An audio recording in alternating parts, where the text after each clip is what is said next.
Hello hello hello.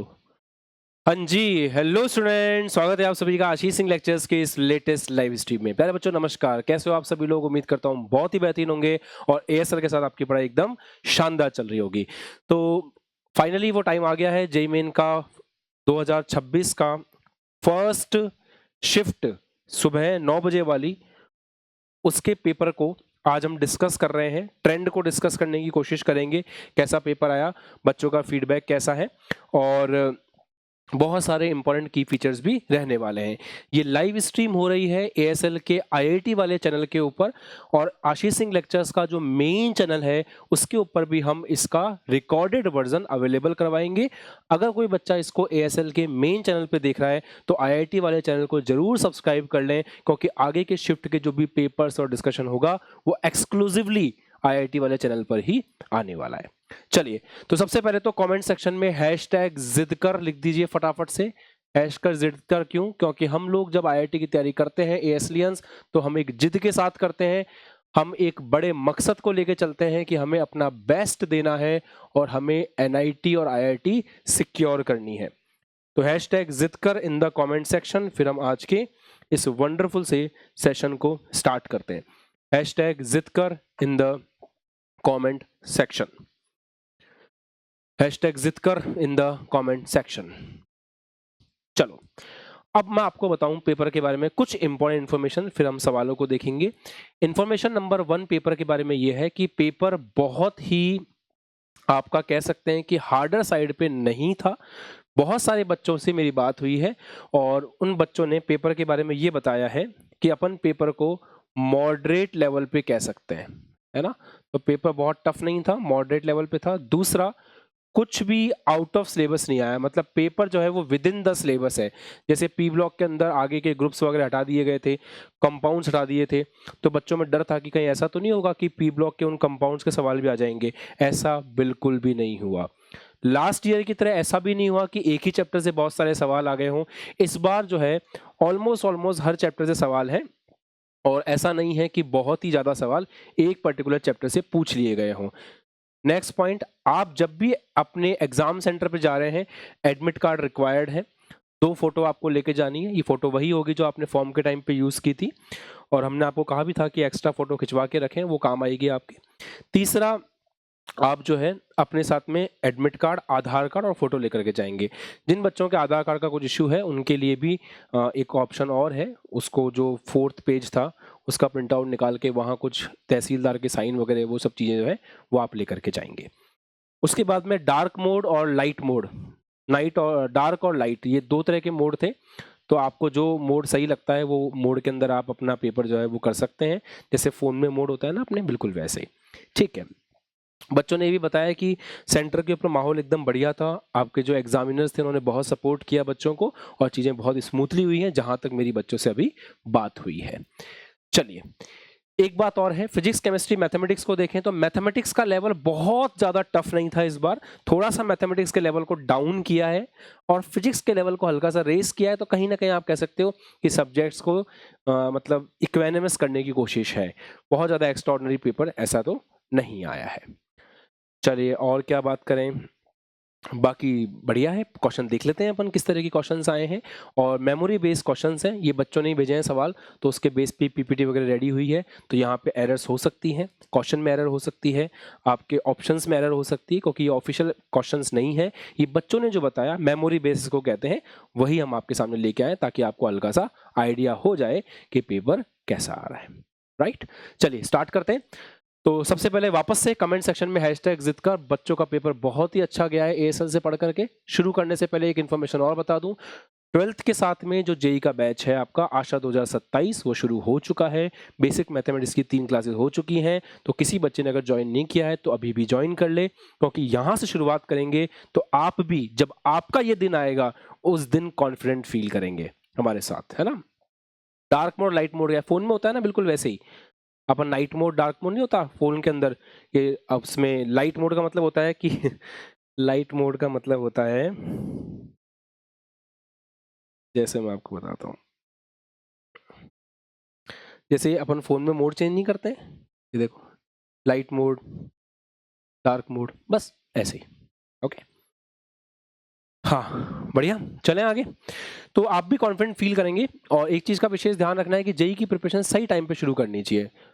दूसरी चीज़, dropper batch जो है, जो बच्चे अब ड्रॉप लेने का प्लान करेंगे, ड्रॉपर बैच भी आ चुका है जिसकी कक्षाएं बोर्ड के जस्ट अगले दिन से स्टार्ट हो जाएंगी और कमेंट सेक्शन के अंदर बाकी जानकारी आप टीम से ले सकते हैं। नंबर नीचे शो कर ही रहे हैं और बैचेस की इन्फॉर्मेशन भी आपकी स्क्रीन के ऊपर दिख ही रही है। जब रिजल्ट आएगा तो मुझे उम्मीद है कि बहुत सारे बच्चे एएसएल से जो है 90 परसेंटाइल 95 परसेंटाइल क्रॉस करेंगे और जब रिजल्ट आएगा तो हम आपके साथ शेयर जरूर करेंगे। चलिए आगे बढ़ते हैं, सवालों को लेते हैं। सवाल देखो दोनों तरह से लिखे हुए हैं यहाँ पे, सवाल जो हैं वो ट्रांसलेट हुए हैं तो पॉसिबल है कि चीज़ें अपने को थोड़ी मैनेज करके चलनी पड़ेंगी। ए तथा बी का डायमेंशन पता करें। डायमेंशन का मतलब होता है ए तथा बी का वीमा पता करें, वीमा बतानी है। यदि P plus AT square upon B plus half rho V square constant है, जहाँ पे P दाब है, रो आपका घनत्व है और V आपकी स्पीड है। यूनिट्स एंड डायमेंशन से सवाल आया है, यूनिट्स एंड डायमेंशन का सवाल अपन करने की कोशिश कर रहे हैं, ध्यान से देखिएगा। देखो इस सवाल में बड़ा फंडामेंटल सवाल है। यहाँ पे दो क्वांटिटीज को ऐड किया गया है, प्रेशर को और इस पूरी क्वांटिटीज को। आप दोनों टर्म्स को अगर ऐड कर रहे हो इसका मतलब इसकी वीमा और इसकी वीमा बराबर है, तो हम ये बोल सकते हैं कि जो प्रेशर की वीमा होने वाली है वही वीमा अपने AT स्क्वायर अपॉन बी की होने वाली है। जो प्रेशर की वीमा होगी वही अपनी AT स्क्वायर अपन बी की वीमा होने वाली है। बढ़िया, अब यहाँ से A अपॉन बी की वीमा क्या आ रही है, यहाँ से A अपॉन बी की वीमा आ रही है प्रेशर की वीमा अपॉन T स्क्वायर की वीमा। बहुत बढ़िया। प्रेशर क्या होता है, force upon area into time का स्क्वायर। अच्छा, फोर्स का डायमेंशन फॉर्मूला सबको याद होना चाहिए, ml/t-2। क्षेत्रफल का L स्क्वायर, टाइम का T स्क्वायर। तो ये आपका सॉल्व करने पे आ जाएगा ml-1 t की पावर -4। तो ml-1 t की power -4, there must be option, तो this is the correct option. तो यूनिट्स एंड डायमेंशन हो गया, लॉजिक गेट हो गया, इस तरह के सवाल तो बच्चे छोड़ के आते ही नहीं है, क्योंकि इसमें जो सवाल आते हैं वो पक्का पक्का से बनने हैं, है ना। चलिए, हाँ लॉजिक गेट का सवाल, ये आपका लॉजिक गेट का सवाल है। लॉजिक गेट का सवाल आप दो तरीके से कर सकते हैं। आपको अगर बुलियन एक्सप्रेशन सॉल्व करना आता है तो आप वैसे भी कर सकते हैं, अदरवाइज ट्रुथ टेबल बना के भी ये सॉल्व किया जा सकता है। चलिए शुरू करते हैं। जैसा कि मैं देख पा रहा हूं कि यहाँ पे एक नॉट गेट है, यहाँ पे एक नॉट गेट है, ये आपका और गेट है। देखो एक बात समझो, और गेट के आगे नॉट लगा है, मतलब ये नॉर गेट है, नॉर गेट के आगे फिर से एक नॉट गेट लगा दिया, तो समझदारी यही कहती है कि ये नॉट गेट इस पर्टिकुलर नॉट को कैंसिल कर देगा। तो अगर मैं वापस से इसका एक्सप्रेशन बनाऊं तो इसका एक्सप्रेशन ऐसा बनने वाला है, मैं इसको ऐसा बना सकता हूं। आई होप आप मेरी बात समझ रहे हैं। ये नॉर गेट है और ये नॉट गेट है, तो नॉर गेट होता है और प्लस नॉट और आगे फिर से नॉट है, तो एक तरह से बोल सकते हैं कि इस नॉट ने इस नॉट को कैंसिल कर दिया, ओके उल्टा कर देगा। थोड़ा सकते हैं इसको, ये सिंपल और गेट हुआ, ऐसे हम इसको दिखा सकते हैं। मेरी बात समझ रहे हो, आसान है। चलो बनाओ ट्रुथ टेबल। अब जैसे ए और बी अपन ने भेजा, यहां से मान लो ए भेजा, यहां से बी भेजा, तो ए का बार हो जाएगा, बी का बार हो जाएगा। और का मतलब क्या होता है, और का मतलब होता है दोनों में से एक भी 1 है तो आंसर 1 आ जाएगा। चलो ट्रुथ टेबल बनाते हैं। A B, A bar B bar, और के लिए ए बार प्लस बी बार, मतलब और ऑपरेशन परफॉर्म करना है। शुरू करते हैं, वही 0 0 0 1 1 0 1 1, बार लगाना है, 0 का 1 0 का 1 1 का 0 1 का 0 0 का 1 1 का 0 0 का 1 1 का 0। अब इन दोनों में से और करना है, कोई भी एक 1 है तो आंसर बनाएगा, कोई भी एक 1 है तो आंसर बनाएगा, कोई भी एक 1 है तो आंसर बनाएगा, कोई भी एक 1 है तो आंसर बनाएगा, कोई भी एक 1 है, दोनों 0 है तो आंसर 0 आएगा। अब ये किसकी तरह काम कर रहा है, 0 0 पे 1 आ रहा है, 0 1 पे 1 आ रहा है, 1 0 पे 1 आ रहा है और 1 1 पे 0 आ रहा है, ये किसकी तरह काम कर रहा है। तो 4 में से आप ऑप्शन देखेंगे तो ये नैंड गेट की तरह काम कर रहा है, क्योंकि एंड का मतलब होता है जब दोनों 1 होंगे तो आंसर 0 आएगा, सॉरी दोनों 1 होंगे तो आंसर 1 आएगा, तो दोनों के 1 होने पर ही आंसर 1 आना चाहिए। अब 1 का उल्टा होता है 0, तो आप समझ जाएंगे शायद कि ये नैंड गेट को रिप्रेजेंट कर रहा है। काफी बच्चों ने कमेंट कर भी दिया था। हाँ, मैं नीचे एक हटा देता हूँ, एक सेकेंड। परफेक्ट। तो क्या ये चीज आपको क्लासरूम एग्जाम्पल पे सिखाई गई थी? बिल्कुल। और जो लॉजिक गेट के सवाल आते हैं वो डेफिनेटली इस तरह के ही आने वाले थे। बढ़िया, चलो, मजा आ रहा है? समझ में आ रहे हैं सवाल? ये वाला सवाल देखिए, ये वाला सवाल आपको क्लास के अंदर करवाया गया था। क्लासरूम में इस तरीके के सवाल करवाए जाते हैं, क्लास एग्जाम्पल्स का ही पार्ट है ये सवाल। आराम से पढ़ें, एक बार देखें, रीड करें। नए बच्चे पढ़ के देखो एक बार, कैसे कर पाओगे। बहुत इजी है, बहुत इजी है, पढ़िए एक बार, देखें। एम द्रव्यमान और एल लंबाई की एक रॉड दो आइडियल स्ट्रिंग से जुड़ी हुई है। ऐसे आइडियल स्ट्रिंग जुड़ी हुई है, बढ़िया। दाहिनी स्ट्रिंग के कटने के ठीक बाद बाईं स्ट्रिंग में तनाव ज्ञात करना है।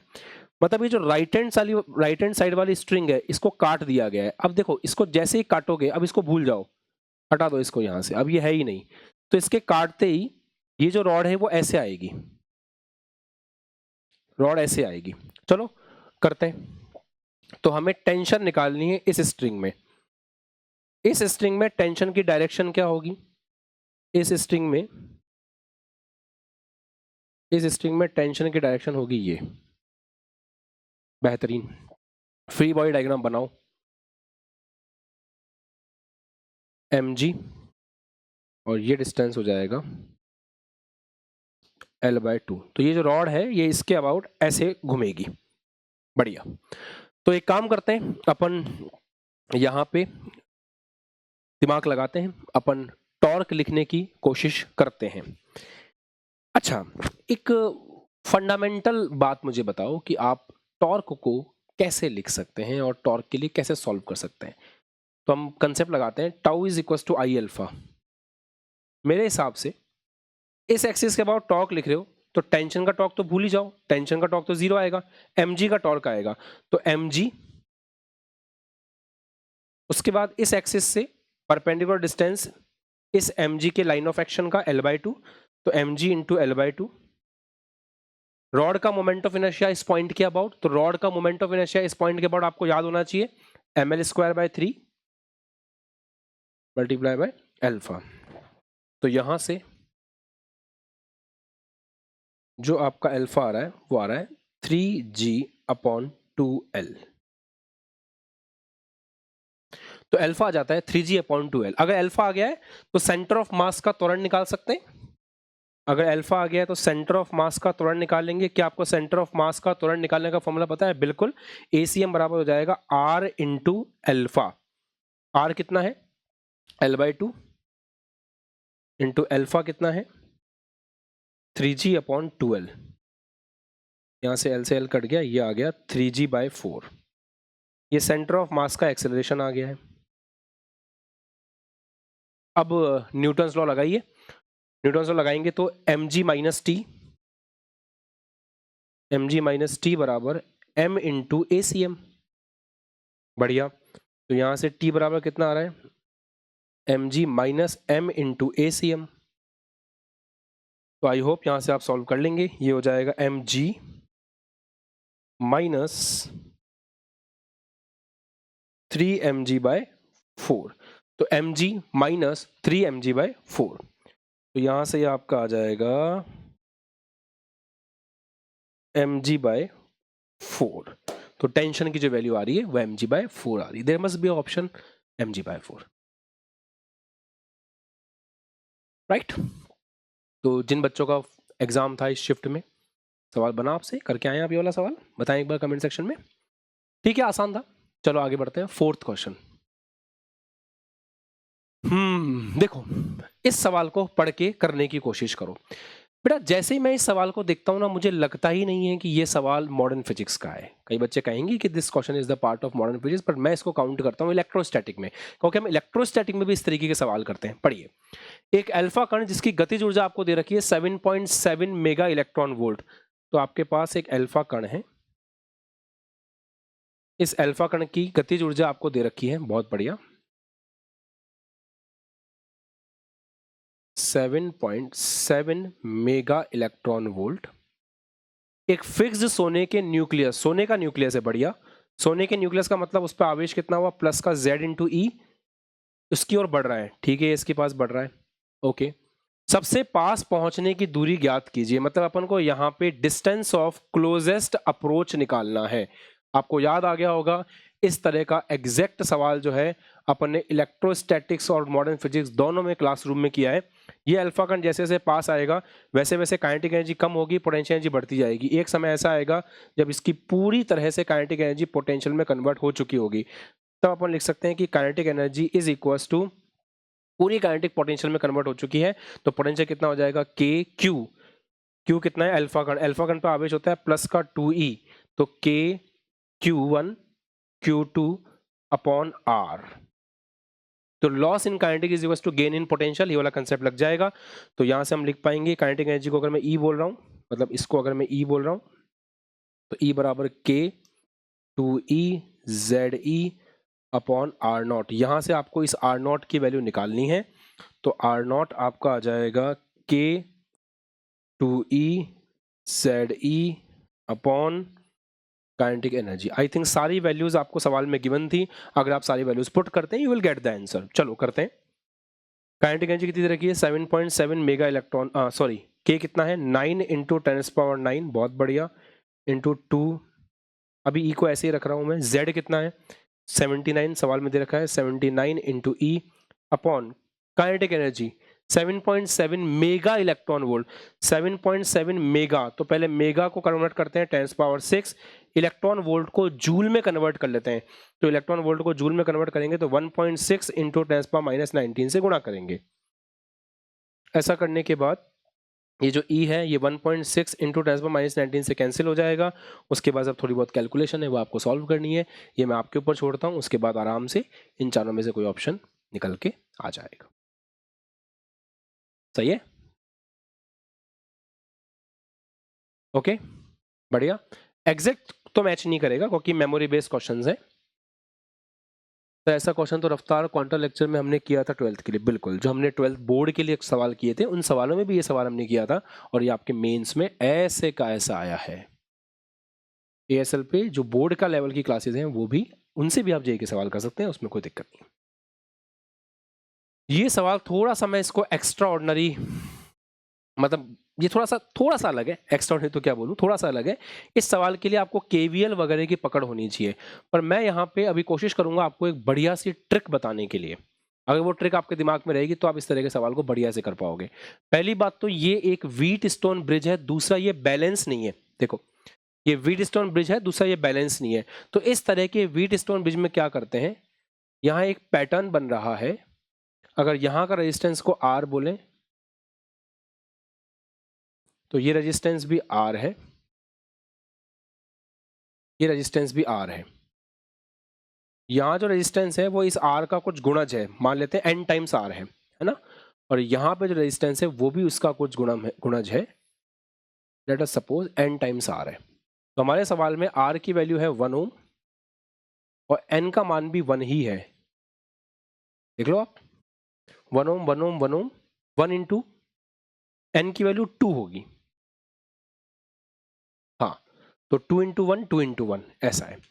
तो जब इस प्रकार का व्हीट स्टोन ब्रिज आता है तो याद रखें ऐसे केस में R इक्विवेलेंट का एक फॉर्मूला डायरेक्ट हम याद कर सकते हैं, है ना, डायरेक्ट आप लोग याद रख सकते हैं, that is 3n plus 1 upon n plus 3 into R। तो ये डायरेक्ट फॉर्मूला मेरा बच्चा दिमाग में लेके जा सकता है। चलो 3n अब वैल्यूज पुट कर दो, n कितना है 2, तो 3 into 2 plus 1 upon 2 plus 3 into R, 3 दूनी 6, 7/5 R। तो ये जो आपका पूरा दिख रहा है आपको, ये पूरा है 7/5 R, और R कितना है 1 ओम, तो 7/5 R की वैल्यू 1 ओम है, ये 1 ओम है, तो ये आ गया सिंपल 7/5 ओम। बढ़िया। तो अब टोटल R इक्विवेलेंट कितना होगा, टोटल, तो टोटल R इक्विवेलेंट निकालना है तो वो हो जाएगा 7/5 प्लस 1। 7/5 प्लस 1 क्यों होगा, क्योंकि 1 जो है वो श्रेणी क्रम के अंदर संयोजित है। बढ़िया। अब करंट कैसे निकालेंगे, करंट निकलेगी voltage upon total R equivalent. ऐसे करंट निकल जाएगी। चलो सॉल्व कर लेते हैं। 9 पंजे 45 तो ऊपर आ जाएगा, 7 5 12, करंट आ गई 45/12। अब यहाँ से जो करंट आ रही है इधर जा रही है आई, फिर पूरी घूम घुमा के वापस से कितनी निकल रही है आई, और इसके अंदर से आ रही है आई। अब सवाल बोल रहा है कि बाहरी सर्किट, इस सर्किट के अंदर जो ए और बी के बीच में है, इसमें प्रति सेकंड पैदा होने वाली हीट बतानी है। प्रति सेकंड पैदा होने वाली हीट पूछ रहा है, मतलब सिंपल सी बात है, पावर पूछ रहा है। तो आपको इस ए और बी के बीच में पावर बतानी है। तो बहुत सिंपल है, ए और बी के बीच में पावर बतानी है, तो आई स्क्वायर आर का फॉर्मूला लगा दीजिए। आई करंट कितनी जा रही है, करंट ये रही 45/12 का स्क्वायर, आर का मतलब हो गया रेजिस्टेंस। रेजिस्टेंस ए और बी के बीच में कितना है, तो ए और बी के बीच में जो रेजिस्टेंस का इक्विवेलेंट है वो अपन निकाल चुके हैं 7/5, ये आ जाएगा 7/5। ऐसे आप पावर सॉल्व कर सकते हैं। इसको सॉल्व करना आपके हाथ में। ओके, तो ये करंट, हाँ बैलेंस नहीं है ब्रिज, देखो ना 1/2 इज नॉट इक्वल टू 2/1, तो ये बैलेंस नहीं है। बैलेंस नहीं है, ये इस टाइप का है, तो इसके लिए फिर ये कंसेप्ट लगता है ऐसा, मॉडरेट टाइप का सवाल है। ओके, अदरवाइज केवीएल केसीएल से भी आप कर सकते हैं, कोई दिक्कत नहीं।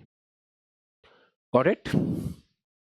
चलिए साहब, ये बड़ा बड़ा शानदार फॉर्मूला बेस्ड सवाल है। शानदार इन द सेंस स्कोरिंग है, बच्चा इसको बढ़िया से करके आ सकता है। देखें एक बार जरा, कर पाएंगे क्या आप?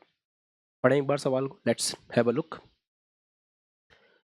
धारिता सी का एक हवा से भरा हुआ कैपेसिटर है, कैपेसिटर मतलब संधारित्र, बढ़िया। D/3 के डाइलेक्ट्रिक से भरा हुआ है, जहां डी प्लेटों के बीच की दूरी है। मतलब क्या किया है, ये प्लेटों के बीच की दूरी जो है, लेट अस सपोज प्लेटों के बीच की दूरी d है, तो इन्होंने क्या किया, कैपेसिटर को 1/3 फिल कर दिया है। मतलब हमने जो कैपेसिटर फिल किया है वो 1/3 फिल किया। हमारे फॉर्मूले में आपको याद है, थ्योरी में हम उसको टी बोला करते थे, तो जो टी है वो D/3 दे रखा है सवाल के अंदर।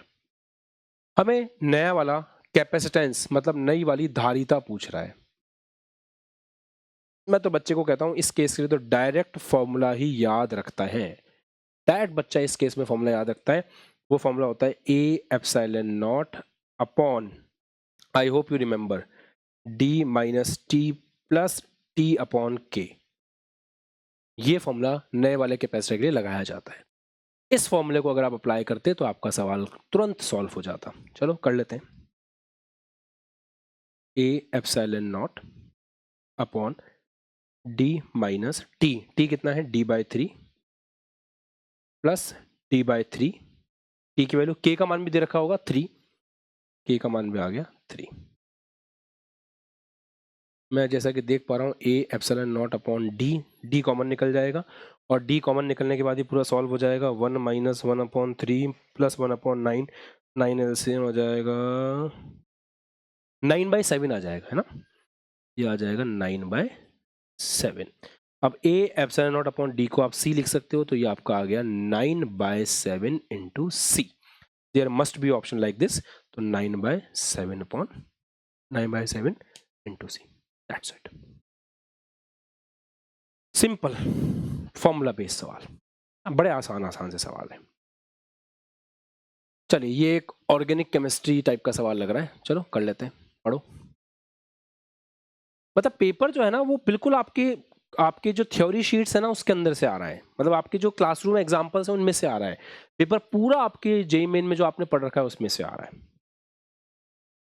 ठीक है, चलो। एक बच्चा कह रहा है सर इसके अंदर के की वैल्यू गिवन नहीं थी, आंसर के की टर्म्स में था। ठीक है, तो क्या फर्क पड़ता है, वो के टर्म्स में निकाल लेना। चलो, ये तो मेमोरी बेस्ड बेटा, जो सवाल जहां से मिल रहा है उसको सॉल्व करा रहे हैं, और क्या। निम्नलिखित में से सही कथन या कथनों का चयन करना है, देखना है कौन से कथन सही है कौन से नहीं है। प्रोपेनेल और प्रोपेनॉन किस प्रकार के समावयवी हैं, तो प्रोपेनेल ये होता है,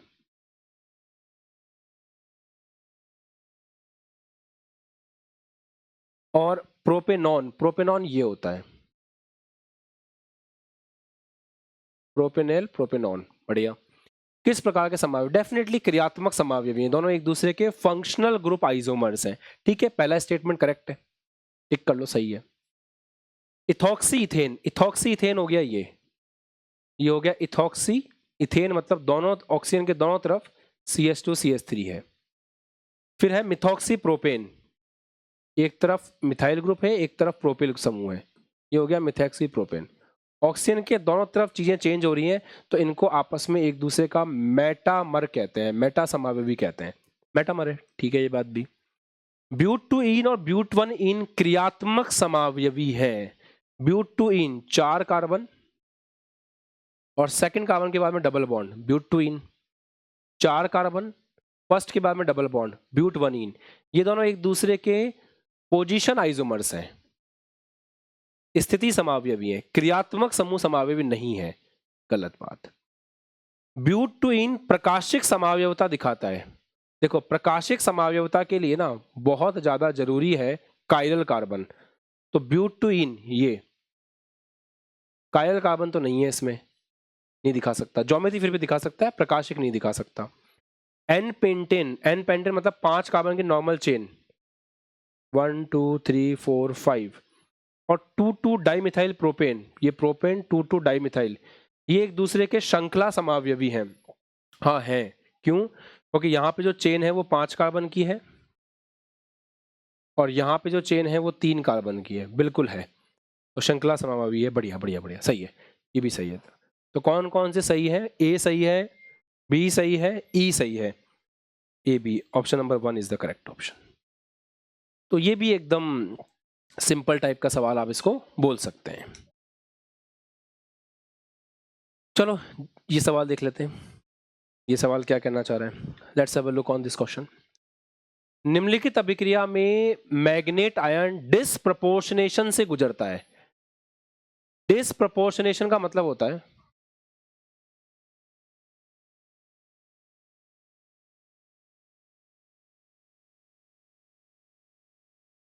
डिसप्रपोर्शनेशन का मतलब होता है असमानुपातन, मतलब ऑक्सीकरण संख्या बढ़ेगी भी, ऑक्सीकरण संख्या घटेगी भी, ठीक है। तो यहां पे मैग्नीज है +6 में, मतलब 100% मैग्नीज +7 में जाएगा ही जाएगा, और एसिडिक मीडियम में है तो MnO4 2- एसिडिक मीडियम में Mn, एसिडिक मीडियम में इसलिए बोला हूं MnO2 भी बनाएगा, तो +7 में भी जाएगा, +4 में भी जाएगा, +7 में तो कंपलसरी जाएगा, +7 में तो कंपलसरी जाएगा। अब मैं डायरेक्ट बोल सकता हूं कि इसमें +7 नहीं है तो ये ऑप्शन तो गलत हो गया, इसमें भी +7 नहीं है तो ये ऑप्शन गलत हो गया, इसमें +7 है, इसमें +7 है, इन दोनों में से एक आंसर है। बढ़िया, तो जो आपका MnO4 2- है, असमानुपातन का मतलब इसका ऑक्सीकरण होगा, इसी का अपचयन होगा, तो ऑक्सीकरण होगा तो ये 100% आपके MnO4 2- में तो कन्वर्ट होगा ही होगा, क्योंकि यहां से ऑक्सीकरण होके +7 बन रहा है। अब क्योंकि एसिडिक मीडियम है तो एसिडिक मीडियम में अगर अपचयन की बात आएगी तो अपचयन में MnO2 बनेगा, ये वाला ऑप्शन सही होगा। सर ये क्यों नहीं बन रहा? MnO स्टेबल नहीं होता अम्लीय माध्यम में, तो MnO अम्लीय माध्यम में स्टेबल नहीं है, इसलिए यही बनेगा, तो ऑप्शन नंबर 2 यहां पे सही ऑप्शन आपका माना जाएगा। क्वेश्चन नंबर 9, मोल कंसेप्ट पे बेस लग रहा है, चलो देख लेते हैं, पढ़ लो एक बार, देख लो इसको कैसे करोगे। सर पेपर कंप्यूटर पे होता है क्या? हाँ बेटा पेपर कंप्यूटर पे होता है।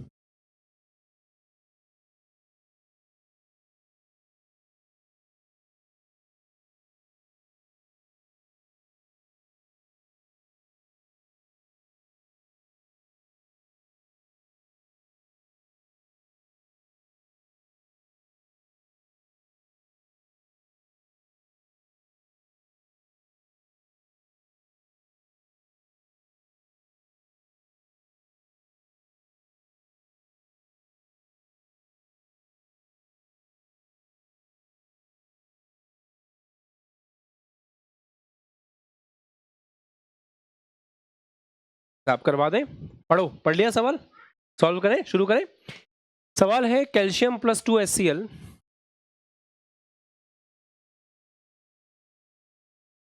Calcium chloride +H2। चलिए साहब सॉल्व करना शुरू करते हैं। हमारे पास 14 ग्राम कैल्शियम है जो ज्यादा HCl के साथ रिएक्ट करता है, मतलब इसकी मात्रा दे रखी है 14 ग्राम फिक्स और HCl एक्सेस में है, आधिक्य में है, मतलब ऑब्वियस सी बात है कैल्शियम हो जाएगा लिमिटिंग रिएजेंट अर्थात सीमांत अभिकर्मक, और सब कुछ कैल्शियम से ही डिसाइड होगा कि कौन कितना बनने वाला है। Let's have a look. अच्छा, कैल्शियम के मोल कितने होंगे, तो मोल ऑफ कैल्शियम निकालेंगे। कैल्शियम का परमाणु भार दे रखा है 14 और कैल्शियम का अणु भार याद होता है हर बच्चे को 40। तो इसको आगे सॉल्व करते हैं, कितना आ रहा है 7 अपॉन आपका आ रहा है 20, तो ये आ गया 0.35 मोल। अब कैल्शियम ही डिसाइड करेगा कि बाकी सब कितना बनने वाला है, तो कैल्शियम डिसाइड करेगा। ध्यान से देखें, हमें साफ साफ दिख रहा है, मोल कॉन्सेप्ट से, स्टाइचोमेट्री से, कि 1 मोल कैल्शियम से 1 मोल कैल्शियम क्लोराइड बन रहा है।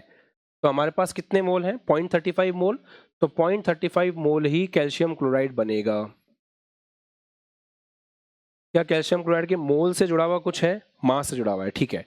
कैल्शियम क्लोराइड का जो अणु भार है वो आपको पता होना चाहिए, या उसका मोलर मास पता होना चाहिए। कैल्शियम क्लोराइड का मोलर मास होता है 111, तो 111 को इससे गुणा करो, 111 से गुणा करो तो ये आ जाएगा 38.85।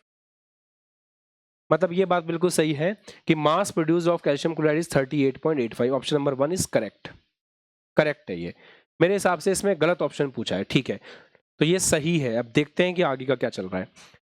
हाइड्रोजन की भी बात की हुई है, जितने मोल कैल्शियम के बनेंगे, 1 मोल कैल्शियम से बन रहा है 1 मोल H2, तो 0.35 मोल से बनेगा 0.35 मोल H2। तो आई थिंक ये भी सही है कि mole of H2 produce is 0.35, ये बात भी बिल्कुल सही है। वॉल्यूम ऑफ H2 पूछ रहा है, बढ़िया। एसटीपी पे 1 मोल कितना घेरता है, एसटीपी पे 1 मोल बोलता है घेरता है 22.4, तो 0.35 मोल कितना घेरेगा, 0.35 इंटू 22.4 लीटर, तो सॉल्व करेंगे ये आ जाएगा 7.84 लीटर। इसका मतलब ऑप्शन नंबर 3 भी बिल्कुल सही है। अब आता है mass of calcium chloride produce is 3.885, नहीं 38.85 था, तो ये ऑप्शन गलत है। अब सवाल पूछ रहा था गलत ऑप्शन बताओ कौन सा है, तो 3 सही है, यही गलत है, तो ये वाला हमारा आंसर होगा, क्योंकि सवाल पूछा था कौन सा ऑप्शन गलत है वो बताओ, तो ऑप्शन नंबर 4 हमारा सही हो जाए। कैसा लगा बेटा, आसान मोल कॉन्सेप्ट पढ़ रखा है आपने यार इतने अच्छे से, कैसे नहीं होगा सवाल, बढ़िया। चलो, हाँ ये सवाल थोड़ा अच्छा मानूंगा मैं इसको, थोड़ा अच्छा सवाल माना जाएगा। मैं इस पे स्टार बना रहा हूं, थोड़ा अच्छा सवाल, मैं इसको कैटेगराइज अगर करेंगे तो ये थोड़ा अच्छे सवाल के अंदर जाएगा। हैव अ लुक, पढ़ें आप सवाल, मजा आएगा आपको। 80 ml ऑर्गेनिक कंपाउंड है, ऑर्गेनिक कंपाउंड जैसा मैं देख पा रहा हूं हाइड्रोकार्बन है, तो C6Hy मान सकते हैं, C6 क्या CXHY मान सकते हैं। इसको 264 ml O2 के साथ मिला करके जलाया जाता है, एनटीपी एसटीपी केमिस्ट्री में सेम मान लो, कोई फर्क नहीं पड़ता। 224 ml गैस इमिशन बनता है, KOH पास करने के बाद 64 ml बचता है, ऑर्गेनिक कंपाउंड कौन सा है। कहीं ना कहीं मैं मानूंगा कि it is a good question, तो हर एक बच्चा जो आगे अटेम्प्ट देने वाला है इस सवाल को मेरे साथ सीखे। ऑर्गेनिक कंपाउंड को बर्न करने का फॉर्मूला, C6Hy को जब बर्न करते हैं ऑक्सीजन के साथ, तो अगर आपने CXHY का 1 मोल लिया है तो इसके कितने मोल लिए जाते हैं, X + Y/4। इसको तो काफी बच्चे याद ही रखते हैं। तो इससे क्या क्या बनेगा, कार्बनिक यौगिक को ऑक्सीजन के साथ गर्म करोगे तो कार्बन डाइऑक्साइड बनेगी और पानी बनेगा, तो कार्बन डाइऑक्साइड बनेगी और पानी बनेगा। इन दोनों के लिए भी मोल बच्चे याद ही कर लेते हैं कितना कितना बनेगा, ये X बनेगा, ये Y/2 बनेगा। तो बैलेंस इक्वेशन तो 10th क्लास से ही बच्चा पढ़ के चलता है, कार्बनिक यौगिक के दहन की ये बैलेंस इक्वेशन होती है, CXHY + X + Y/4 O2 और उसके बाद में XCO2 और Y/2 H2O। सवाल कह रहा है 80 ml ऑर्गेनिक कंपाउंड लिया गया था, मतलब ये कितना था, गैस था 80 ml, कितना O2 लिया गया था, 224 ml O2 लिया गया था। बढ़िया। उसके बाद कुछ कुछ बना। अब जो मिश्रण बना, एक मिनट 264 लिया गया था, 264 लिया गया था। बढ़िया। तो 80 ml ऑर्गेनिक कंपाउंड को 264 के साथ जलाया जाता है, तो इससे एनटीपी पर 224 ml गैसीय मिश्रण बनता है। इस गैसीय मिश्रण में कौन कौन होगा पहले ये देखते हैं। इस गैसीय मिश्रण के अंदर कौन कौन होगा ये देखते हैं। तो मैं ये मान के चल रहा हूं इस गैसीय मिश्रण में कार्बन डाइऑक्साइड है,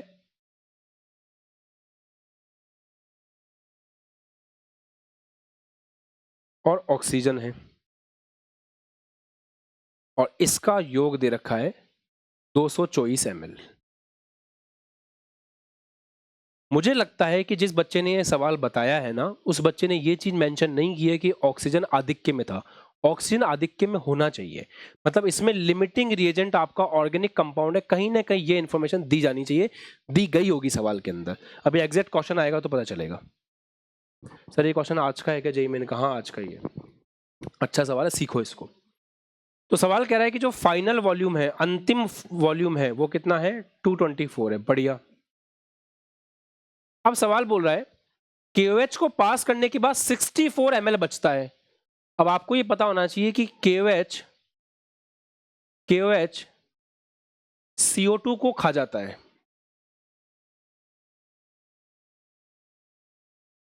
मतलब जितना भी CO2 था उसको खा गया होगा। तो 224 में से 64 ही बचा, मतलब CO2 कितना था? जो टोटल वॉल्यूम था 224, उसमें से 64 ही बचा, मतलब बचा हुआ जो था आपके पास, ये दिमाग में समझने वाली बात है कि CO2 को खा गया, तो बचा हुआ जो था आपके पास वो CO2 था। तो 160 ml CO2 था, ये हमें समझ में आया। तो यहां से हमें एक चीज और मिल गई, जो CO2 है वो 160 ml है। बढ़िया। अब बाद में कितनी ऑक्सीजन बची, क्योंकि CO2 को तो खा गया वो, तो CO2 को खाने के बाद कितनी ऑक्सीजन बची हमें ये भी पता चल गया। तो इसका मतलब ये है कि 64 ml ऑक्सीजन बची। ये जो मिश्रण था वो 64 ml था, तो ये 64 ml आप कह सकते हैं बची। कहने का मतलब ये है कि 264 बची, 260 ने रिएक्ट कर लिया, है ना? ये मतलब हुआ कि 64 ml बची, वो ऑक्सीजन नहीं थी लास्ट में जो बची, CO2 को तो खा गया। इसका मतलब जो 264 आपने ली थी उसमें से 64 बची है, तो 260 ने रिएक्ट कर लिया। ये अभी तक की 200 ने रिएक्ट कर लिया। ये अभी तक की कहानी निकल करके आई है। कितना अच्छा सवाल है। अब हमारे पास सब कुछ है, अब हम सवाल सॉल्व कर सकते हैं। एक बार फिर से मैं सवाल को समझाना चाहूंगा कुछ बच्चों के लिए। 80 ml ऑर्गेनिक कंपाउंड आपने लिया था, लिमिटिंग एजेंट उसको मान के चल रहे हैं, तो 80 ml आपने वो लिया था, उसको 264 ऑक्सीजन के साथ में आपने कंबाइन किया। उसके बाद जब जलाया तो जो मिश्रण बना वो 224 ml था। उस मिश्रण में क्या क्या है? कार्बन डाइऑक्साइड और आपका ऑक्सीजन। तो कार्बन डाइऑक्साइड और ऑक्सीजन मिलकर के 224 ml था। बढ़िया। जैसे ही उसको KOH में से पास किया, KOH CO2 को खा गया, उसके बाद 64 बचा, मतलब 64 बचा तो 224 में से 64 हटा दो, 160, मतलब 160 उसके अंदर कार्बन डाइऑक्साइड थी जिसको आपका KOH खा गया। बढ़िया। तो 64 आपका ऑक्सीजन बचा है। 64 ऑक्सीजन बचा है। आपने शुरुआत में ऑक्सीजन कितनी ली थी? 264, मतलब 264 में से 64 बची है, तो 200 आपकी खर्च हो चुकी है, 200 आपकी रिएक्शन कर चुकी है। अब पूरी पिक्चर हमारे सामने है। अब तो हमें छोटा सा खेल खेलना है। वो खेल क्या है? Volume analysis. अगर सारी गैसेस हैं तो हम वॉल्यूम एनालाइज कर सकते हैं। वॉल्यूम कैसे एनालाइज होता है? देखो, हम क्या करेंगे, पहले इन दोनों को कंपेयर करते हैं। CO2 के आगे जो मोल लिखे हुए हैं वो x है, इसके आगे जो मोल लिखा हुआ है वो 1 है, बराबर इनके आयतन का रेशियो। इसका आयतन है 160, इसका आयतन है 80, यहां से x का मान आ गया 2। बहुत बढ़िया। अब हम इन पे आपस में वॉल्यूम एनालिसिस खेल लेते हैं। इनमें आपस में वॉल्यूम एनालिसिस खेल लो। तो इसका वॉल्यूम है x प्लस वाई बाय 4, इसका वॉल्यूम है 1 मोल, सॉरी इसका मोल है x प्लस वाई बाय 4, इसके मोल है 1, इसका वॉल्यूम लास्ट में कितना बचा 200। 200 ने रिएक्शन कर ली, जितने ने रिएक्शन करी उससे मतलब है अपन को, 200 ने रिएक्शन करी, इसके 80 ने रिएक्शन करी, ऐसा। ठीक है, तो सॉल्व कर लेते हैं। ये हो गया 5/2, तो ये आ गया x प्लस वाई बाय 4 बराबर 5/2। x कितना है 2 है, तो ये आ गया 2 प्लस वाई बाय 4 बराबर 5/2, 4 दूनी 8, 8 प्लस वाई बराबर 20/2 मतलब 10, तो y बराबर आ गया 10 माइनस 8 इज इक्वल टू 2। तो y की वैल्यू 2, x की वैल्यू भी 2, इसका मतलब C2H2। C2H2 there must be option number 1 C2H2। Moderate type का सवाल मैं इसको कैटेगराइज करूंगा, मोल कंसेप्ट पे ठीक ठाक सवाल जो है जेई ने आपका पूछ लिया था। आगे बढ़े, क्वेश्चन नंबर 11 फिजिक्स का आगे देखें, पढ़ो। समझ आ रहा है कैसा पेपर आता है? आसान आता है पेपर, पेपर मुश्किल नहीं आता, बस उसको अच्छे से करना आना चाहिए।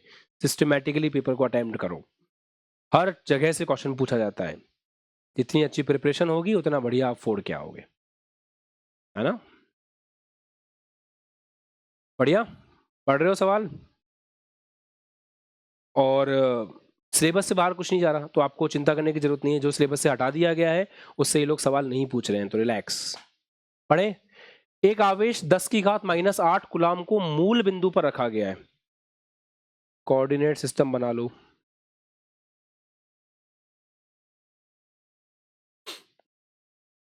आवेश को कहां रखा गया? मूल बिंदु पर।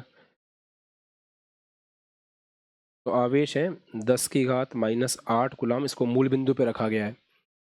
एक आवेश 2 × 10⁻⁻6 कूलाम को, एक आवेश है 2 × 10⁻⁻6 कूलाम को धीरे धीरे 4,4,2 से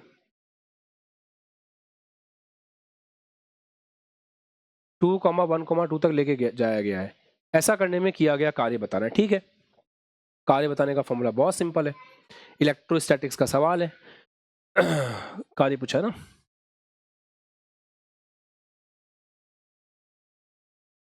कार्य हो जाएगा आवेश इंटू विभवांतर। अब इस पॉइंट पे विभवांतर लिख लेना, विभव लिख लेना, इस पॉइंट पे विभव लिख लेना, और फिर दोनों को माइनस कर लेना। ये हो जाएगा 4i cap plus 4j cap plus 2k cap, ये हो जाएगा 2i cap plus R1 R2 चाहिए होगा ना आपको, पहले R1 R2 लिख देना, फिर R की वैल्यू निकाल लेना। तो यहाँ पर जो विभव आएगा ये स्मॉल q है, यहाँ जो विभव आएगा उस विभव को लिखना तो आसान है ना, कैसे लिखेंगे? k, इसके कारण यहाँ पे विभव KQ/R2 माइनस के कारण यहाँ पे विभव KQ/R1, इससे आ जाएगा विभव का अंतर, फिर जिस आवेश को लेके जा रहे हो वो आवेश ये रहा, मल्टीप्लाई करना, सॉल्व करना, आंसर आ जाएगा। कोई बड़ी बात नहीं है, एक बहुत ही इजी सवाल इस टॉपिक से आपके लिए पूछा गया है। केमिस्ट्री का सवाल आ गया फिर से, और इस सवाल को भी मैं कैटेगराइज, आसान सवाल, इनऑर्गेनिक का एक आसान सवाल, एक जनरल अगर किसी बच्चे ने पढ़ रखा है आपका पी ब्लॉक टाइप का, तो बढ़िया से इस तरह के सवाल को कर सकता है। मैं आपसे निवेदन करूंगा कि एक बार तो आप सवाल को ढंग से पढ़ ही लो, पढ़ो। बताई गई प्रॉपर्टी मतलब गुणधर्म के संबंध में निम्नलिखित में कौन सा क्रम सही है? क्रम बताना है। बढ़िया। आयोनाइजेशन एनर्जी, क्लोरीन की आयोनाइजेशन एनर्जी ज्यादा है फ्लोरीन से, ये बात तो गलत है। ऊपर से नीचे जाते हैं तो आयनन ऊर्जा कम होती है, तो फ्लोरीन की ज्यादा होगी क्लोरीन से। उसके बाद धात्विक गुणधर्म बताना है। धात्विक गुणधर्म में किस तरीके से देखा जाएगा? धात्विक गुणधर्म में आप ऐसे समझें कि जब आप ऊपर से नीचे जाते हैं तो धात्विक गुणधर्म आपका घटता है, ये भी गलत हो गया। उसके बाद K2O Na2, अच्छा क्षारीय सामर्थ्य, ऊपर से नीचे जाने पर क्षारीय सामर्थ्य बढ़ता है, तो ऑक्साइड का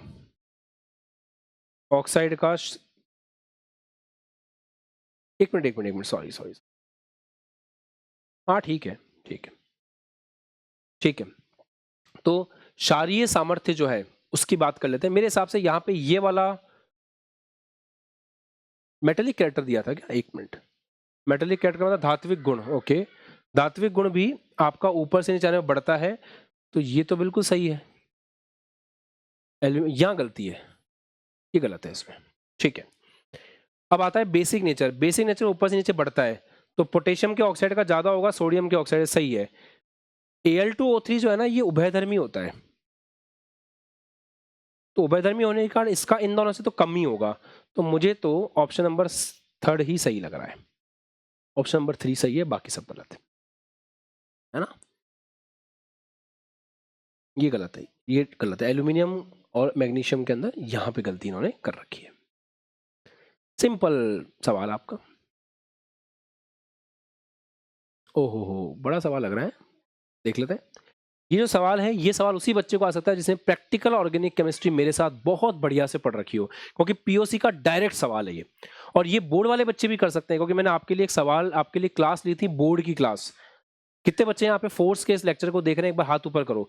फोर्स वाले बच्चे भी ये सवाल करेंगे, फोर्स वाले बच्चे भी ये सवाल करेंगे। एक कंपाउंड C6H12O3 आइडोफॉर्म टेस्ट देता है, अच्छी बात है। वो कंपाउंड निर्जल डाइल्यूट एसिड से हाइड्रोलाइसिस करने के बाद एक ऐसा उत्पाद बनाता है जो टॉलेंट टेस्ट भी देता है और आइडोफॉर्म टेस्ट दोनों देता है। कंपाउंड कौन सा है?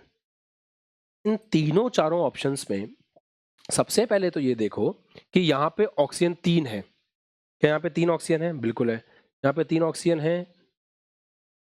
क्या यहाँ पे 3 ऑक्सीजन है? अब सवाल को ढंग से देखेंगे तो आपको सब समझ में आएगा, ईच एंड एवरीथिंग। मुझे लगता है एक बार ऑप्शंस चेक करवा लूं क्या इसका। 3 ऑक्सीजन इसमें तो मुझे नहीं दिख रही, 2 ही है ना? हाँ, तो ये भी नहीं है, फिर ये नहीं हो सकता। इसमें 3 ऑक्सीजन है, ये भी नहीं हो सकता। इसमें 3 ऑक्सीजन दिख रही है, तो कंपैरिजन केवल फर्स्ट और फोर्थ में ही करना है। 2 डायरेक्ट बाहर हो गए आपके ऑप्शन से। कितना शानदार है, 2 डायरेक्ट बाहर हो गए, क्योंकि C6H12O3 ऑक्सीजन 3 होनी चाहिए, इसमें 3 ऑक्सीजन है, इसमें 2 ऑक्सीजन, हटा दो, इसको भूल जाओ, इसको भी भूल जाओ, इसमें भी, इसमें को रख सकते हैं, इसको भूल जाओ, नहीं इसमें इसको भी रख सकते हैं, इसमें भी 3 ऑक्सीजन है, इसमें इसको भूल जाओ। ये 2 ऑप्शन आप सोचोगे। चलो देखते हैं। पहली बात तो आइडोफॉर्म टेस्ट देना है। आइडोफॉर्म टेस्ट के लिए आपको पूरी चीज पढ़ा चुके हैं। हेलोफॉर्म टेस्ट की कंडीशन क्या है? हेलोफॉर्म टेस्ट की कंडीशन है कि जैसे ये अल्कोहल है, कोई दिक्कत नहीं है, ये अल्कोहल आपके कीटोन में कन्वर्ट हो जाएगा और उसके पास में अल्फा CH3 होना चाहिए, ये है, ये आइडोफॉर्म टेस्ट दे सकता है। एक मिनट यार, ये सवाल तो मेरा वो बच्चा भी कर देगा, बोर्ड वाला बच्चा भी कर देगा कि जो CH3 है वो आइडोफॉर्म टेस्ट दे सकता है। ठीक है, बढ़िया, दे सकता है। उसके बाद यहाँ पे, यहाँ C डबल के पास में CH3 है ही नहीं, ठीक है, और इसको कन्वर्ट करेंगे तो ये इस CH3 के कारण दे सकता है, पर बात वही आएगी कि इसमें 3 ऑक्सीजन ही नहीं है, तो ये आपके उससे बाहर निकल जाएगा, है ना? ये आपकी रेंज से बाहर निकल जाएगा, आपके काम का ही नहीं है। ये दे सकता है क्या? C डबल के पास में CH3 नहीं है, तो जब C डबल के पास में CH3 नहीं है तो ये भी आपका आइडोफॉर्म टेस्ट नहीं दे सकता, इसको भी छोड़ो। यहाँ पे C डबल के पास में CH3 है, तो ये तो आइडोफॉर्म टेस्ट दे सकता है। इसलिए मैं कह रहा था कि ऑप्शन 1 और 4th में ही आपको कंपेयर करना है, ये दोनों ही आइडोफॉर्म टेस्ट दे सकते हैं। अब इनका अपन ने एसिड से हाइड्रोलाइसिस करवाया, बढ़िया। एसिड से हाइड्रोलाइसिस करवाने के बाद क्या क्या बनेगा देखो। इसका एसिड से हाइड्रोलाइसिस करवाओगे तो CH3 CHOH CH2 CH2। अब समझो ये C double bond RC double bond O OR है, एस्टर है, एस्टर का हाइड्रोलाइसिस करोगे, समझना, तो एसिड बनेगा, तो यहां पे बनेगा COOH, एसिड बनेगा ऐसे, बढ़िया। यहां क्या है, एक जिस कार्बन पे OH है उस कार्बन पे OR है, ये हेमी एसिटल है, हेमी एसिटल का हाइड्रोलाइसिस करोगे तो एल्डिहाइड बनेगा, तो CH3 C double bond O CH2 C double bond OH ये बनेगा, और एक अल्कोहल की तरह बाहर निकल जाएगा, साथ में CH3OH बनेगा, उसको छोड़ो आप, इससे मतलब नहीं है, इससे मतलब है। अब बोल रहा है हाइड्रोलाइसिस करवाया अपन ने एसिड से, करवा दो, एसिड से हाइड्रोलाइसिस के बाद में ये बना और ये बना। अब जो कंपाउंड बना है वो टॉलेंट टेस्ट भी दे रहा है और आइडोफॉर्म भी दे रहा है, देख लेते हैं। ये आइडोफॉर्म तो दे सकता है क्योंकि इसके पास CHOH के पास में CH3 आइडोफॉर्म तो दे सकता है, तो ये आइडोफॉर्म तो दे सकता है, पर इसके पास एल्डिहाइड नहीं है, तो ये टॉलेंट टेस्ट नहीं देगा, ये टॉलेंट टेस्ट नहीं दे सकता। इधर आते हैं, C डबल बॉन्ड O के पास में CH3 है, ये आइडोफॉर्म टेस्ट तो दे सकता है, पर यहाँ पे एल्डिहाइड भी है, तो ये टॉलेंट टेस्ट भी दे सकता है। ऑप्शन नंबर 4 ही सही है क्योंकि यही सारी कंडीशंस पे फिट बैठ रहा है।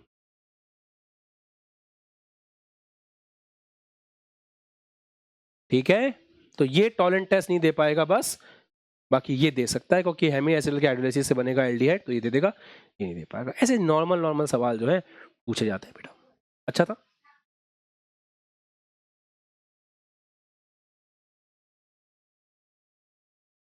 चलो ये सवाल देख लेते हैं, देखते हैं ये सवाल में क्या है। ये सवाल आपका पूरा हेलो एल्केन हेलो अरीन जैसा लग रहा है कुछ, मतलब ऑर्गेनिक केमिस्ट्री का ही सवाल है। पढ़ लो, देख लो, दर्शन कर लो इसके, फिर मैं सॉल्व कराता हूँ। डरना नहीं है सवाल से कभी भी, सवाल को पढ़ना है। कोई बड़ा सा भयानक सा दिख रहा है इसका मतलब ये नहीं कि हमसे नहीं हो सकता, ऐसा कुछ नहीं होता। आपको उसको बस ढंग से पढ़ना है, करना है। देखिए, सबसे पहली बात तो इस सवाल को देखते ही मेरे दिमाग में एक चीज क्लिक कर रही है कि यहाँ पे बेंजीन जैसा कुछ दिख रहा है। क्या आपको बेंजीन जैसा कुछ दिख रहा है? Benzene, benzene. तो आपका जो ए है, यहाँ पे कुछ था, यहाँ पे कुछ था, एक सेकेंड,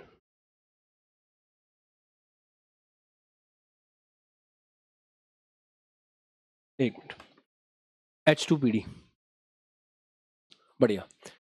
देखो यहाँ बेंजीन है, तो यहाँ बेंजीन है तो इधर बेंजीन होनी चाहिए ना, ये बेंजीन बना सकता है ना ये बेंजीन बना सकता है, मतलब कंपाउंड में बेंजीन होनी चाहिए। तो ये इन दो ऑप्शन में बेंजीन है, इसमें बेंजीन है ही नहीं, तो ये भी कैंसिल, ये भी कैंसिल।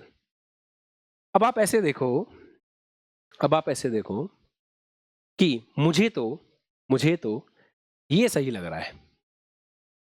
क्यों, मैं आपको समझाता हूं। इसको उठाओ,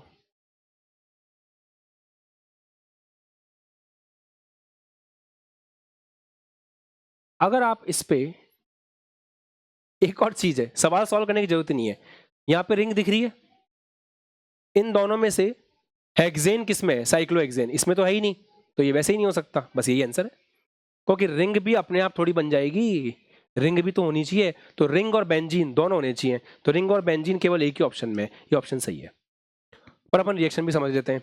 H2PD क्या करेगा? H2PD अपचयन कर देगा इसका, तो H2PD इसका अपचयन कर देगा, तो यहां पर डबल बॉन्ड हटके सिंपल साइक्लोहेक्सेन आ जाएगा, जैसे कि ये है। और एक बात और समझो, बेंजीन के ऊपर कितनी भी बड़ी चेन हो, बोर्ड के बच्चों को भी मैं ये बात बताता हूं कि अगर तुमने KMnO4 एसिडिक मीडियम में डाल रखा है, पूरी की पूरी चेन को हटा करके वो COH में कन्वर्ट कर देगा ऑक्सीकरण से, तो बढ़िया है। फिर यहां भी तो यही हो रहा है, ये बेंजीन है,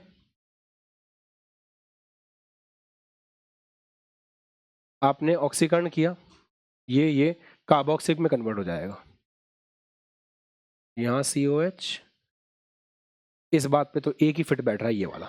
इसको अपन सही बोल देते, इसको अपन सही बोल देते अगर केवल ये बोला होता, इसे रिंग भी लिए साथ में, तो H2PD डबल बॉन्ड हटा रहा है और रिंग बची हुई है, ये तभी हो सकता है जब यहाँ पहले से रिंग हो इसमें, ये तभी पॉसिबल है।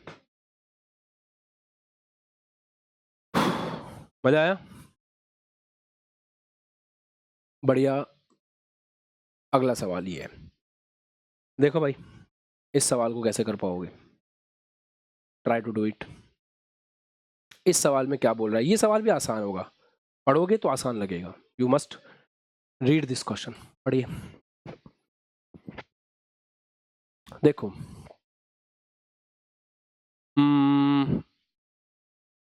कार्बोक्सिलिक एसिड दे रखा है सब में, ये तो नहीं करेगा रिएक्शन, ये तो नहीं करेगा रिएक्शन, ये ऑप्शन तो मुझे गलत लग रहा है, इसको हटाई दो। वैसे ये बहुत स्टैंडर्ड रिएक्शन है, हॉफमैन ब्रोमेमाइड, बताता हूँ कैसे। कार्बोक्सिलिक से शुरू करते हैं अपन, तो मुझे वही ज़्यादा सही लग रहा है। कार्बोक्सिलिक से स्टार्ट करते हैं। सबसे पहले आपने डाला अमोनिया और हीट किया। थ्योरी में हम बच्चों को पढ़ाते हैं, अगर वो ढंग से पढ़ें तो, कि यहाँ पे बीच में कुछ ऐसा बनेगा, पहले COONH4 ये बनता है, फिर इसको गर्म करते हैं तो पानी बाहर निकल जाता है, अमाइड बन जाता है, तो ये बनता है बीच में अमाइड। और अमाइड के ऊपर अगर Br2 KOH डाल दो तो बहुत स्टैंडर्ड रिएक्शन है, हॉफमैन ब्रोमाइड डिग्रेडेशन रिएक्शन बोलते हैं इसको। तो इस रिएक्शन से एनिलीन बनता है। ये बच्चे को ये रिएक्शन याद होती है वैसे तो, बस अब देख लो, इसमें अमाइड नहीं बन रहा, गलत, इसमें अमीन बन गया पहले ही, गलत, ये ऑप्शन सही है। तो ये भी डायरेक्ट आप कह सकते हैं कि यस, एक मेमोरी बेस्ड टाइप का सवाल आपका आ गया था। Okay, got it. और सवाल है? नहीं, एक का सवाल और है मेरे पास, मैं वो भी ले लेता हूँ। हाथ से लिख देता हूँ, फिर मैथमेटिक्स वाले सर आपका डिस्कशन ले लेंगे।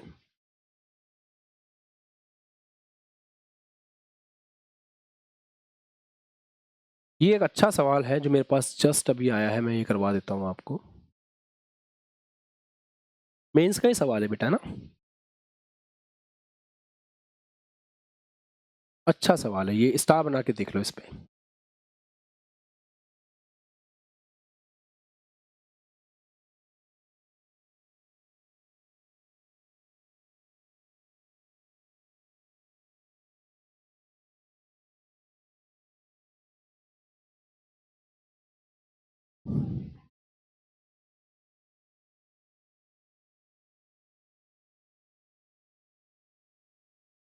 ये डायरेक्ट अपने नोट से आया हुआ सवाल है।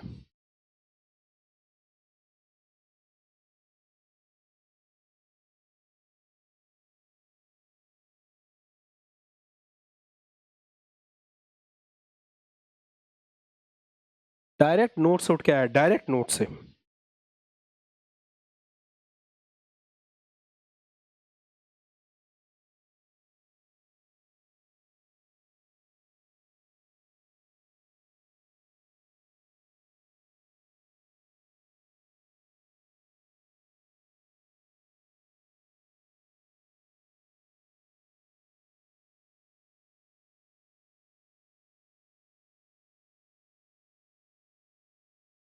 नाइट्रोजन का द्रव्यमान प्रतिशत बताना है, ई में। One of the good question, मैं इसको मानूंगा। चलो कर लें सॉल्व।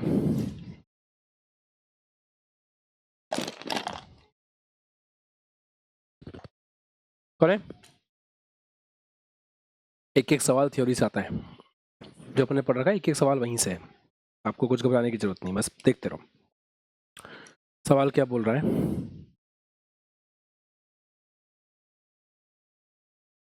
सवाल बोल रहा है कि बेंजीन लिया अपन ने पहले, बेंजीन के साथ डाला है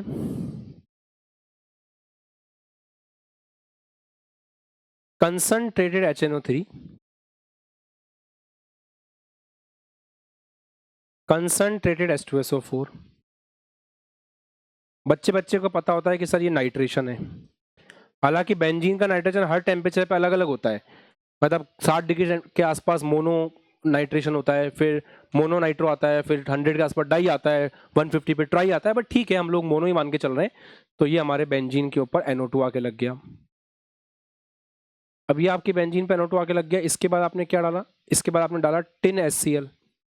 टिन HCl डालने पे क्या होगा? अपचयन, ये भी सबको पता होता है। तो बेंजीन के ऊपर आ गया NH2। यहां से आपको अपनी क्लासरूम की कॉपी याद आएगी, एसिटिक एनहाइड्राइड, ये होता है एसिटिक एनहाइड्राइड। क्या मैंने आपको क्लासरूम में ये बता रखा था कि बेंजीन के ऊपर NH2 अपन ने पढ़ रखा है, ये फिडल क्राफ्ट अभिक्रिया होनी चाहिए वैसे तो, पर एनिलीन फिडल क्राफ्ट अभिक्रिया नहीं देता है, तो यहां पे गर्म करने पर SN2TH रिएक्शन होती है जो अपने थ्योरी में पढ़ी थी। इसमें क्या होता है, ये जाके इसके ऊपर अटैक करेगा, ये रिमूव कर जाएगा, है ना। तो फिर बेंजीन के ऊपर क्या लग जाएगा? NH, NH से जुड़ जाएगा C डबल बॉन्ड OCH3। अब ये थोड़ा थोड़ा नाइट्रेशन के लिए अपने आप को तैयार कर सकते हो। अब ये ऑर्थो पैरा डायरेक्टिंग है और डीएक्टिवेटिंग ये ऑर्थो पैरा डायरेक्टिंग बन चुका है अब। तो अब आपने क्या डाला है, वापस से नाइट्रेशन। अब वापस से नाइट्रेशन करोगे तो क्या होगा, वापस से नाइट्रेशन करने पर NO2 आके लग जाएगा पैरा पे। मैं मेजर प्रोडक्ट ही लिख रहा हूं, अब नाइट्रेशन हो सकता है क्योंकि अब अपन ने एनिलीन का जो फिडेल क्राफ्ट के प्रति नाराजगी थी उसको दूर कर दिया है। तो अब नाइट्रेशन से पैरा पोजिशन पे NO2 आके लग जाएगा।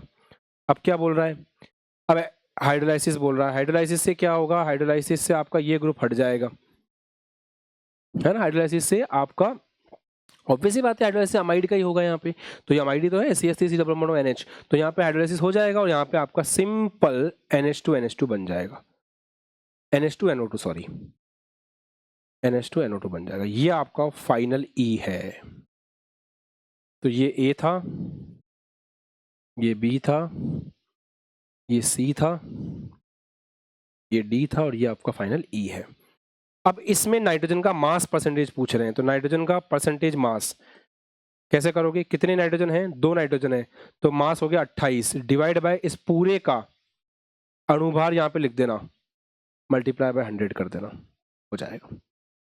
थोड़ा काम तो खुद भी कर लो यार, सब कुछ मुझसे करवाओगे, थोड़ा काम तो खुद भी कर लो। ऐसे सवाल आए थे बेटा आपके, बढ़िया। एक सवाल और करवाऊं, एक सवाल और आया है मेरे पास, वो भी करवा देता हूँ, फिर हम मैथ्स वाले सर की तरफ चलेंगे, फिर आपको पुष्पिंदर सर सवाल करवाएंगे।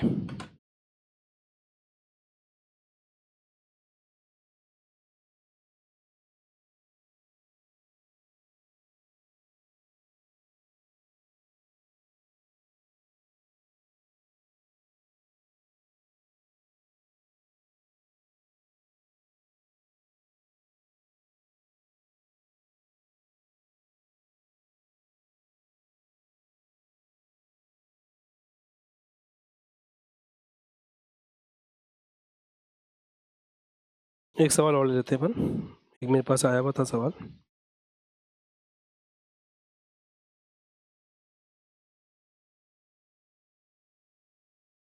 I think I have mixed that question. एक सवाल और था, कोई रॉड का मोमेंट ऑफ इनर्शिया पूछा था किसी एक्सिस के अबाउट, शायद ऐसा कुछ था कि ये एक रॉड है ऐसे, ये एक रॉड है ऐसे, इस पूरे सिस्टम का इस एक्सिस के अबाउट मोमेंट ऑफ इनर्शिया पूछ रहा था ऐसे। तो कैसे करेंगे ना, तो मोमेंट ऑफ इनर्शिया मेरे हिसाब से आराम से लिख लेंगे अपन। पहले तो इस रॉड का मोमेंट ऑफ इनर्शिया लिखेंगे, तो इस रॉड का मोमेंट ऑफ इनर्शिया कैसे लिखा जाएगा, और आपको दोनों रॉड के सब कुछ शायद सेम ही दे रखा था कि इसका द्रव्यमान m है, लेंथ l है, इसका द्रव्यमान m है, लेंथ l है, शायद ये सवाल था, है ना। लेट्स सी, तो ये रॉड ऐसे है, तो इसका ml²/3 हो गया, प्लस अब इसका कैसे लिखेंगे, है ना, इसका कैसे लिखेंगे अपन, इसका लिख सकते हैं पैरेलल एक्सिस थ्योरम से, इस रॉड का सेंटर ऑफ मास के अबाउट ml²/12 प्लस इस एक्सिस का इस एक्सिस के अबाउट लिखना है ना, तो ICM तो लिख दिया, ICM प्लस इसका द्रव्यमान m, बीच का डिस्टेंस md² मतलब ml² हो गया, ऐसे। That's it. अब जो सॉल्व करना है वो कर लेना भाई। इस एक्सिस के अबाउट इस रॉड का तो हो गया ml²/3 और इसका लिखना है तो इसके सेंटर ऑफ मास के अबाउट प्लस m इंटू बीच की दूरी का स्क्वायर, बीच की दूरी थी l, ऐसे। तो ये पैरेलल एक्सिस थ्योरम से लिखा गया था। That's it. तो कहने का मतलब ये है, मॉरल ऑफ द स्टोरी आज के इस डिस्कशन का ये है, अभी तक जो आए हैं सवाल वो मैंने आपके साथ डिस्कस किए। सवाल हर टॉपिक से आ रहे हैं, कुछ भी आउट ऑफ द सिलेबस नहीं जा रहा है। पीवाईक्यू करने के बेनिफिट्स हैं, ऐसा नहीं करना है कि पीवाईक्यू नहीं करो, क्योंकि पीवाईक्यू से बहुत सारे सवाल मैच कर रहे हैं। एक्चुअल में पीवाईक्यू से होता क्या है, पीवाईक्यू से कंप्लीट आपका जो कहते हैं ना अपन चैप्टर है वो बहुत सिस्टमेटिकली रिवाइज हो जाता है, इसलिए पीवाईक्यूज आर वेरी इंपॉर्टेंट। इसलिए जो अपनी किताब है पीवाईक्यू संकलन, वो किताब बहुत इंपॉर्टेंट है। अभी भी आप अपने सेकंड अटेम्प्ट के लिए पीवाईक्यू संकलन बुक को रेफर कर सकते हो। मैं आपको पीवाईक्यू संकलन बुक के बारे में थोड़ा सा आइडिया देता हूं कि वो किताब कैसी है।